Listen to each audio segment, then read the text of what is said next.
Hi, I'm Tim. Welcome to Watchbox, and thanks for logging on. If you like the watches you see here, email me directly, tmosso@thewatchbox.com. Your purchase and pricing email question line for buying these or any watches you see on any Watchbox platforms. Reach out to me directly at tmosso@thewatchbox.com. Today we have a rare treat. For the first time in my experience, all three Omega Speedmaster Professional Moonwatch Silver Snoopy editions are together on one table.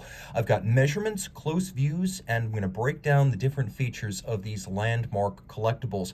Buy one, buy two, buy all three, and enjoy the ultimate Peanuts-inspired set. This is a rare opportunity, and I am going to make the most of it. So as you can see, the timepieces right here are dimensionally very similar since they're all based on the Omega Speedmaster Professional Moonwatch, which means 42 millimeters in stainless steel, but don't take it for granted that they're all the same. I've measured them and they're not.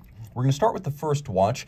It came out in 2003, a tribute to Apollo 13, and specifically the award given by the Apollo 13 crew to Omega as an honored participant in NASA spacefaring, yes, but also critical equipment in the rescue of the crippled Apollo 13 command module. So the Silver Snoopy Award was created by NASA as something that would be given by the astronauts to honored contractors, suppliers, and non-flight qualified NASA employees. So in October of 1970, following the successful recovery of Apollo 13, the crew gave Omega the Silver Snoopy Award. And as you can see, the image of Snoopy, as drawn by Peanuts creator Charles Schulz specifically for the award, he can be seen right at 9 o'clock.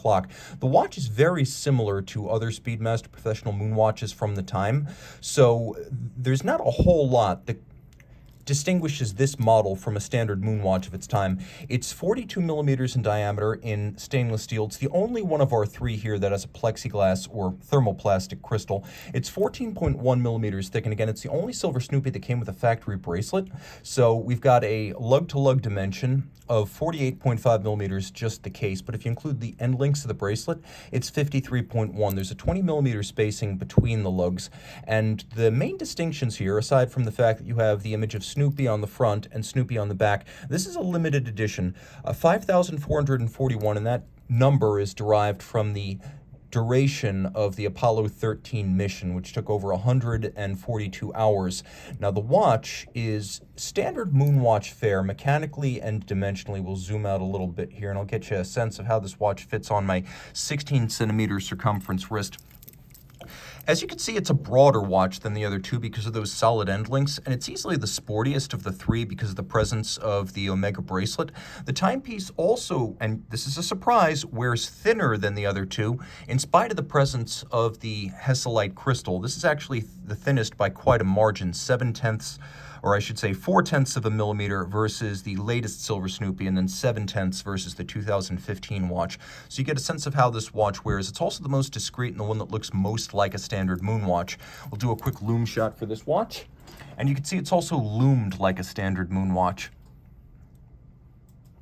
Now, taking a quick look at the bracelet, you can see that the bracelet construction is standard early 2000s Omega fare, so it uses pin sleeves for sizing. Then we have a single fold clasp that's very similar to what you would have seen on the Seamaster Diver 300 meter, with the exception that here we don't have a fold-out dive extension. There are two divots drilled in there, so you can change the anchoring point of the bracelet for micro adjustments, and they have plenty of removable links on both sides, so you're going to get the right fit here.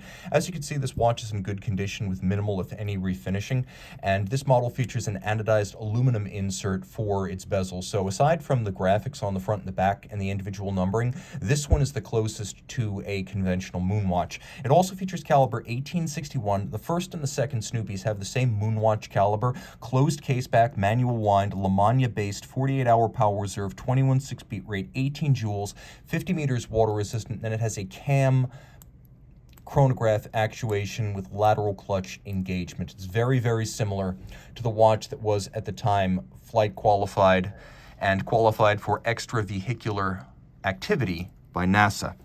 Now, with 2015, Omega really stepped up. The Silver Snoopy 2, as it's unofficially known, is probably the most heavily modified compared to the standard Moonwatch. So this watch officially is the Omega Speedmaster Professional Moonwatch Apollo 13 45th anniversary.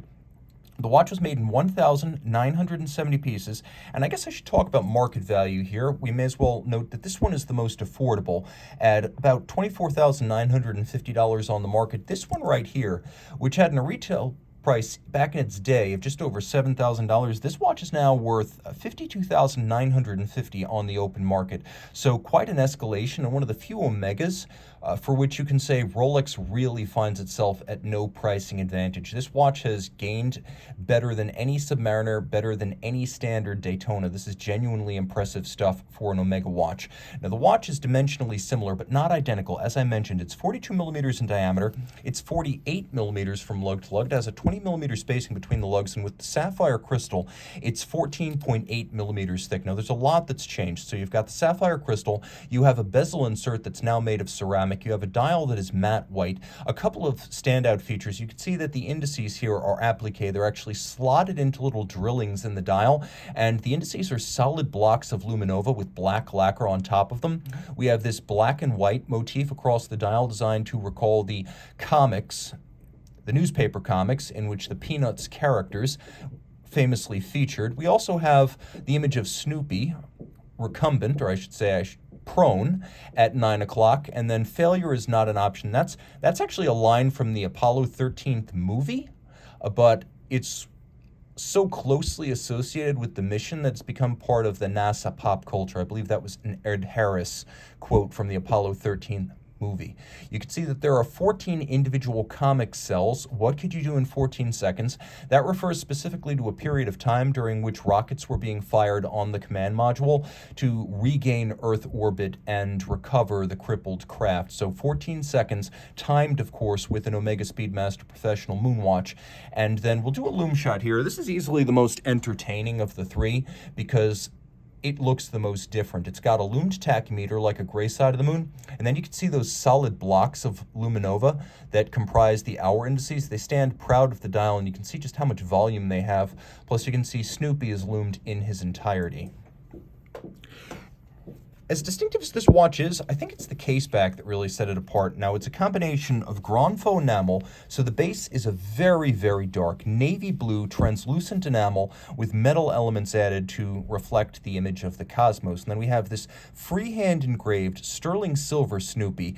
And this Snoopy right here is the same Snoopy that you see on the dial and the case back of the first Silver Snoopy, and that is the figure drawn by Charles Schulz. He knew about the Silver Snoopy Award. He was a participant in the creation of the actual pin that's awarded. Now you can see on the reverse side, Eyes on the Stars. That of course is the motto of the Silver Snoopy Award, and says Silver Snoopy on the back, as well as 45th anniversary. So while this watch is technically the Apollo 13 45th anniversary, everyone calls this the Silver Snoopy too. Mechanically, it's the Moonwatch. Everything that I said about the Snoopy 1 is true mechanically of the Snoopy 2, including the 50-meter water resistance. Taking a quick look, though, you can see the accessories have changed, as we have here a combination of textile with a contrasting stitch and then calfskin on the bottom. There's a gusset woven into the strap. It's made out of rubber. It's designed to prevent the gouging of the strap. And then here we have a full deployant clasp and a combination of polish and satination, twin trigger release, so you have to press both to open it. It's not going to pop open. Then internally you can see there's a minder system.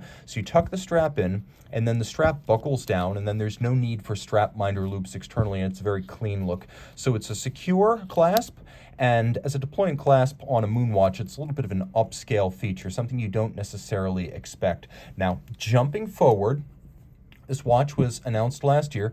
This is the Omega Speedmaster Professional Moonwatch Silver Snoopy Award. So they fully embraced Silver Snoopy as part of the name.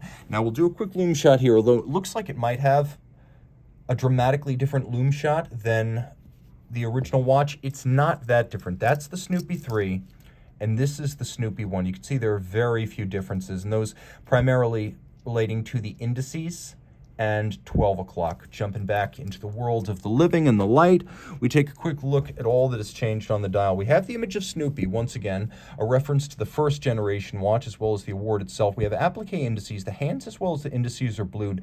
There's a little bit of a downward step to the hour and minute track, which gives the dial something of a vintage look. The dial, as you'll note, will start up the chronograph. The dial is labeled AG925 because in this edition, the dial itself is a solid medallion of sterling silver. Once again, we have a sapphire crystal. Once again, we have a ceramic tachymeter insert, and we have the acknowledgement that it's been 50 years since Apollo 13. And so this watch was a 2020 model. You just keep that in mind. The registers themselves are blue and they're dished to create another focal plane.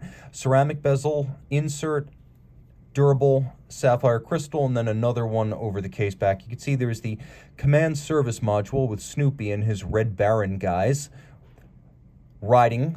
And then we have a constant rotation of the Earth. This is actually driven off the same pinion that drives the constant seconds. So no matter what, you're going to see the Earth spinning. You have the image of the cosmos. Once again, we have the surface of the moon. And this is the true surface of the moon. This is actually taken from photographs. It's a metallization process that builds up the image of the lunar surface across the case back. And when you have the chronograph running, Snoopy will actually orbit, and he will periodically rise up from behind the moon. I should mention that Snoopy was not playing the Red Baron. He would often dress up as though he were flying a sup with Camel in British service and hunting the Red Baron. So this is a very animated case back, and in its way, it sets a new standard. You can see the little sapphire lever arm that creates Snoopy's action. This is a very cool, very accessibly priced automaton. Now, this watch retailed for $9,600, which is very fair considering what you get, which is the watch plus a deluxe accessory kit. And pre-owned, these are retailing right now, pre-owned, for about $36,950, so they have appreciated quite a bit. What sets this watch apart isn't just the combination of the dial and the case back, or the strap, or the pin buckle.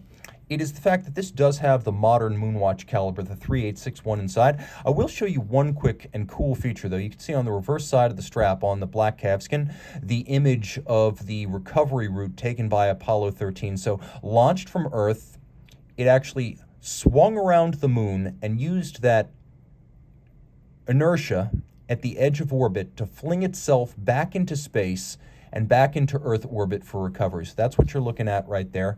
And you can see the remainder of the strap and the buckle combination is fairly orthodox, but here, of course, it's black on the bottom and the textile on the top is blue with a white contrasting stitch. Inside, of course, that caliber, a 3861, first launched in 2019 on the 50th anniversary Moonwatches. It is a big upgrade over the other two. 50-hour power reserve, manual wind. It's got hacking seconds for the first time. It still beats at a quirky beat rate, no longer 21.6, but 25,200 vibration per hour, which is specific to Swatch Group silicon hairsprings, which this has. It is a master chronometer, anti-magnetic, highly accurate. It meets the COSC standards, but it's tested as a full watch, and the master chronometer tests includes shock resistance, water resistance, power reserve, as well as chronometry and anti-magnetism. Now, it is a coaxial escapement for the first time in a Moonwatch. It is free-sprung as well, which makes it tougher. It now pivots on 26 joules, still 50 meters water resistant, and we're still using a cam and lateral clutch actuation, but there have been big upgrades. Hacking seconds, a little bit more power reserve, a chronometer certification, free sprung, silicon hairspring, and the coaxial escapement. So this is a much more substantial watch internally. However, it is also the only one of the series that is not a limited edition. It will be limited production, and from what I understand, if you haven't already put in an order, you're probably out of luck. Reach out to tmosso at thewatchbox.com, though, for purchase and pricing details concerning any of these Silver Snoopy Omega Speedmaster Professionals.